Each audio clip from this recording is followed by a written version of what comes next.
Okay, next let's start. இருள். இருள்னா என்னங்க? இருள்னா என்ன? ஈரடா புதுசாக இருக்குது, அது ஒரு பீஸ்ன்ற மாதிரி. இருள்ன்றது அப்படி என்னவா இருக்கும்? நானும் ஏகப்பட்ட இமேஜினேஷன் பண்ணி பார்த்துருக்கேன். சரி எப்படியாவது சொல்லி ஒரு டெஃபினேஷன் கொடுத்துடலாம் அப்படின்ட்டு. ஆனால் ஒன்றும் செட் ஆகிற மாதிரி எனக்கு தெரியலைங்க. இருள் அப்படின்னா என்னவா இருக்கும் அப்படின்னும் போது, வெளிச்சம் அப்படின்னும் போது ஒரு லைட்லேருந்து வரும்போது வந்து அது மூலக்கரு இருக்குது. ஸோ வந்து எலக்ட்ரிக்கல் வந்து கன்வெர்ட் ஆகி ஒரு லைட்டாக வந்து கன்வெர்ட் ஆகுது அப்படின்னும் போது வந்து ஒரு ஓகே லைட்டு எலக்ட்ரிக்கல் ஓகே வருது, ஓகே. அப்போ இருள்னும் போது என்னவா இருக்கும்?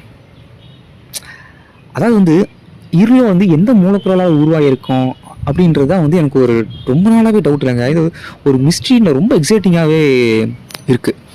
இல்லை உங்களுக்கு அப்படி தான் இருக்கு. இப்போது இருளுக்கு நம்ம வந்து இப்போ நம்ம இதெல்லாம் கேட்டப்போ இருள்ன்றது ஒரு எனர்ஜி ஃபீல்டா இல்லையா? அப்போ வந்து என்ன சொல்கிறது, இருள் எதால் உருவாகிருக்கும்? இருள்ன்றது அப்படி என்னவா இருக்கும்?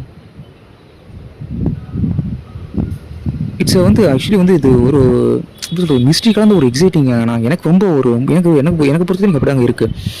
இந்த ஹாரர் மியூசிக் எல்லாம் ஒரு ஒரு பயங்கரமான மியூசிக் போற்றி பிஜிஎம் போட்டு போடுவாங்களே, அது மாதிரி இருக்குது. பட் இப்போ இருள் அப்படி என்னவா தான் இருக்கும் அப்படின்னு ஒரு இதாகவே இருக்குது. பட் நானும் ரொம்ப யோசிச்சு பார்த்தேன். இருள் அப்படின்றது வந்து ஒன்றுமே இல்லை. இப்போ நம்ம உருவானது வந்து ரொம்ப எனர்ஜி ஃபீல்டு உருவாயிருக்கும். அந்த எனர்ஜி ஃபீல்டு வந்து இருளிலிருந்து தான் உருவாயிருக்குமோ? இப்போ வந்து சூப்பர் நோவா இருக்குது, கேலக்ஸி இருக்குது. கேலக்ஸி பார்த்தீங்கன்னா ஆக்சுவலி வந்து கேலக்ஸி ஒரு அதோட பிக்சரெல்லாம் பாருங்களேன். ஹெச்டி பிக்சராக இருந்தாலும் சரி, 4K பிக்சராக இருந்தாலும், அதாவது ஒரு எனர்ஜி ஃபீல்டு மாதிரியாக இருக்கும். எனர்ஜி ஃபீல்டாக தான் தெரியும் பார்க்குறதுக்கு. அங்கே அப்படியே லைட்ஸ் மாதிரி, ஒளி மாதிரி, புகை மாதிரி தெரியும். அந்த எனர்ஜி ஃபீல்டு வந்து இருளிலிருந்து தான் உருவாயிருக்குமா? அப்போ இருள் எதெல்லாம் உருவாயிருக்கும்? அப்போ இருள்ன்றது வந்து ஏதோ இருக்குது இல்லையா? அப்போ இருள்லேருந்து தான் வந்து அந்த எனர்ஜி மூலக்கூறு, அது வந்து எனர்ஜி ஃபீல்டுலேருந்து உருவாகிருக்கணும். எனர்ஜி ஃபீல்டுலேருந்து தான் எல்லாம் படிப்படியாக ஒன்றா உருவாகிருக்கணும் இல்லையா? இப்போ நம்ம ஆமாம், அது வந்து அப்போ உருவாகிருக்கு. அப்போ ஸோ வந்து இருள்ன்றது வந்து என்ன?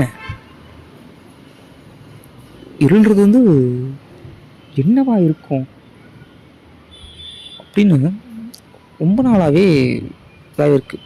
அதுக்கு பதில் தான் எப்படி சொல்கிறது, பதில் சொல்ல ஆக்சுவலி வந்து சொல்ல வரல அந்த பற்றி. அந்த பதில் எப்படி சொல்கிறது அப்படின்ற மாதிரி. இருளுங்கிறது வந்து ஒரு நம்மளால் புரிஞ்சிக்க முடியாத, டெஃபினேஷன் கொடுக்க முடியாத ஒரு எனர்ஜி ஃபீல்டு.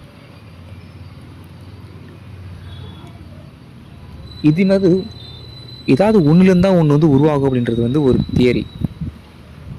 சரி, அப்படின்ற போது இருள்லேருந்து எல்லாம் உருவாயிருக்கணும் சரியாயிடுது. அப்போ இருள் வந்து எதாவது உருவாயிருக்கணும் போது இருள்ன்றது பரமாத்மா அப்படின்ற மாதிரி. இப்போ நம்ம கிருஷ்ணர் மகாபாரதத்தில் பார்த்தீங்கன்னா பரமாத்மாவில் தான் எல்லாம் உருவாயிருக்கு அப்படின்ற மாதிரி. பரமாத்மா ஏதாவது உருவாயிருக்கும் சொல்லிட்டு புரியுது. நம்மளை பரமாத்மா தான் ஆட்டி படைக்குது அப்படின்னும்போது, இப்போ பரமாத்மா வந்து எதை ஆட்டி படைக்கும்? பரமாத்மா எப்படி உருவாயிருப்பேன்? பரமாத்மா வந்து ஒரு ஒழுங்கான அமைப்பில் இருக்கிற, நம்ம ஏற்கனவே சொன்ன மாதிரி இந்த ஒழுங்கான அமைப்பு எல்லாமே வந்து உருவானதாக தான் இருக்கும். பார்த்து உருவானதாக தான் இருக்கும். ஒழுங்காற்ற அமைப்பு மட்டும்தான் வந்து சீர்குலைந்த அமைப்பாகவே இருக்க நம்ம தெரியறது மட்டும் தான் என்ன பண்ணோம், ஆட்டோமேட்டிக்காக ஏதாவது ஒன்று ரெடியாக இருக்கும். அந்த எனர்ஜி ஃபீல்டு ஆட்டோமேட்டிக்காக ஒன்று உருவாக்காது. எதுவுமே இல்லாத ஒருத்தர் வந்து திரும்பி ஒன்று உருவாகும். அதான் கான்செப்ட். இப்போ வந்து ஒன்றுமே இல்லாத ஒன்று உருவாகுன்றது பொய். அது வந்து கான்செப்ட். உருவாகுன்றது நம்மளோட கான்செப்ட். அப்போ அந்த கான்செப்ட் வந்து பொய். அப்போ வந்து ஒன்றுமே இல்லாத ஒன்று உருவாகும். இதுதான் வந்து உண்மை. இப்படி அதை மாதிரி நமக்கு மைண்ட் செட் பண்ணிக்கங்க. அதுதான் உண்மை.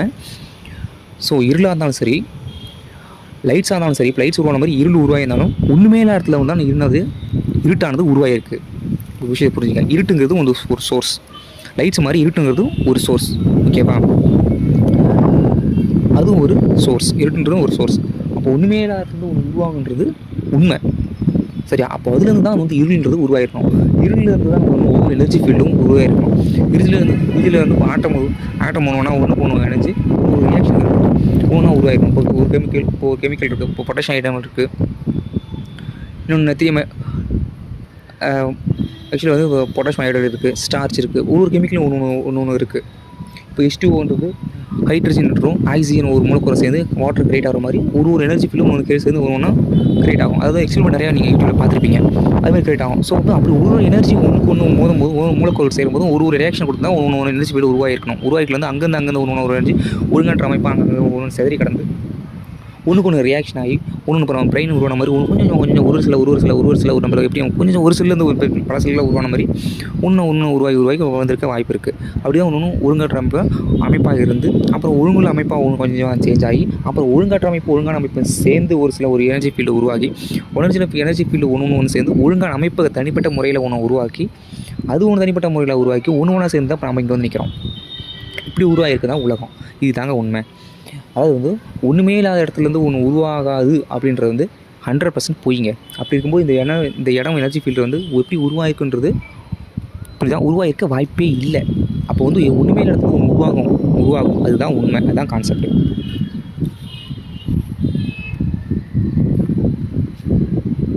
புரியுதா? புரிஞ்சுக்கிறது கொஞ்சம் கஷ்டமாக இருந்தால் புரிஞ்சிக்க முயற்சி பண்ணுங்கள். ஓகேவா? இது வந்து கொஞ்சம் புரிஞ்சுக்கிறது கொஞ்சம் கஷ்டமான விஷயம் தான்.